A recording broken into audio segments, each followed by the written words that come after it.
G'day, how you going? It's Brad Shepherd here from Create PT Wealth, and here today with another one of our business building tips. And today is all about how do you close the sale.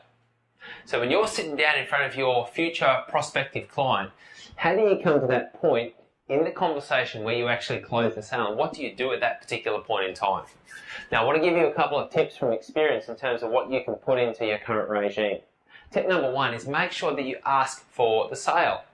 You want to ask for the sale. Now, you've got every right to ask, and the person sitting on the other side of you has got every right to either say yes or say no.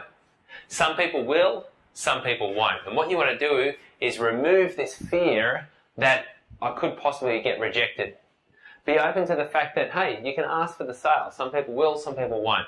You can genuinely want to do business with somebody. So you want to remove this idea in your head about needing a client. You know, you don't want to need a client. When you need a client, you can appear desperate.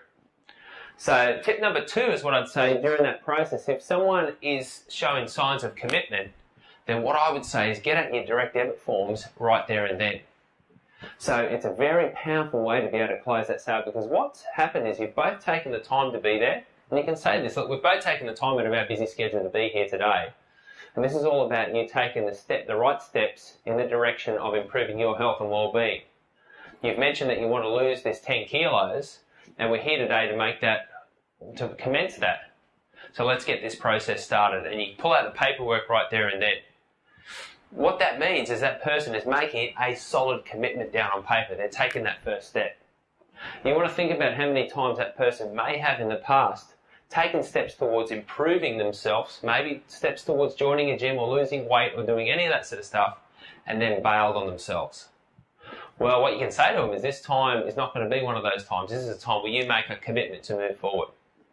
Now, if anyone's concerned about trying to pull out that paperwork, my advice is just do it. Just get it out there. If there's any resistance from the other person, just say to them, look, if you go away from here and you decide in a few days' time this is not for you, I'll just tear this paperwork up. Paperwork's not valid until they actually start getting training anyway, but it removes that whole thing of trying to chase people up for the paperwork further down the track. It also removes that little thing called buyer's remorse.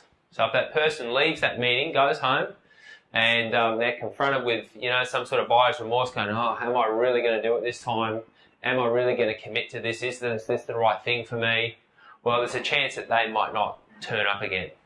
So my advice to you is to get that process started, and what that means is those people will become more committed from day one. Look forward to seeing you soon. Bye-bye.